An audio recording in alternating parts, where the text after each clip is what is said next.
কিছু হাসপাতালের বিরুদ্ধে কিছু লাগাতার অভিযোগ আছে যে হাসপাতালের লাইসেন্স নাই।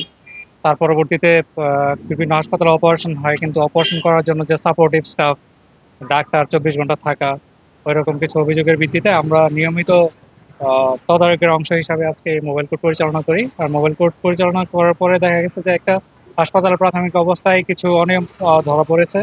যেমন নার্কোটিকের লাইসেন্স আমরা পাই নাই, সেহেতু ওদেরকে সতর্ক করে দেওয়া হয়েছে এবং কিছু জরিমানা করা হয়েছে। 200-র বেশি সার্ভিস ও ফিচারে লেনদেনের সব বিকাশ অ্যাপে সম্ভব। আর এই হাসপাতালের বিরুদ্ধে এই অভিযোগ অনেকদিন আগে থেকে যে তাদের কোনো লাইসেন্স নাই, কাগজপত্র নাই। ইভেন তারা এখানে যাদেরকে নিয়োগ করছে তারাও যথেষ্ট পরিমাণ ট্রেন না। সো এই প্রেক্ষিতে আমরা এখানে আসি, মোবাইল কোর্ট পরিচালনা করি। এসে দেখা গেছে যে এখানে তারা সবাই হাসপাতাল রেখে পালিয়ে গেছে এবং আমরা কাউকেই পাই নাই। এখানে শুধু একজন বুয়া ছিল, ওনার কাছ থেকে যতটুকু শুনেছি যে কিছুক্ষণ আগে তারা বেরিয়ে গেছে। তো আমরা চলমান প্রক্রিয়ার অংশ হিসাবে, যে আপনারা জানেন সারা বাংলাদেশেই যেসব হাসপাতাল ভুয়া এবং কাগজপত্র নাই এবং রোগীদের সাথে প্রতারণা করে আসছে, সেই অংশ হিসাবে আমরা এই অভিযান নিয়মিত অব্যাহত রাখবো কালকে, পরশু এবং পুরা মাসে এই অভিযান চলমান থাকবে আশা করি।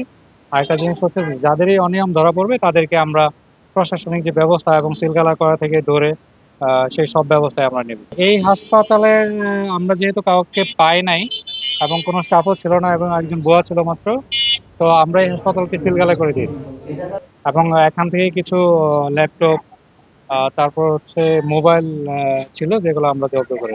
পরবর্তীতে যেসব তথ্য পাওয়া যাবে অথবা তাদেরকে আমাদের কাছে আসার পরে তা আমরা অধিকতর তদন্ত করে পরবর্তীতে পার্মানেন্টলি এটা হয়তো লাইসেন্স বাতিল করার জন্য ঊর্ধ্বতন কর্তৃপক্ষের নিকট আবেদন করব।